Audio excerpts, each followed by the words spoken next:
Hello guys, in today's video I'm going to show you how to add cookies pop-up on your website on WordPress. So first of all, you want to go to plugins right here and add a new plugin. I don't have much plugins now, but cookies, yes, this one. So it's basically a cookie, yes, and you want to install it. After you will install it, you want to activate it, and you will actually see it on your installed plugins right here. And you want to go to settings here now, and you want to connect to web app, get started basically. So you want to click that.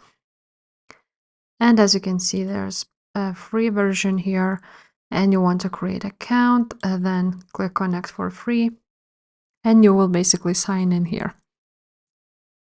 And now it has successfully connected to our website. You can go here, and as you can see, it is active now. And then again, you can check it here, go to their web application right here to see everything. And that's basically how you connect it. So if this video was helpful, please leave a like, subscribe to this channel, and I will see you next time. Bye.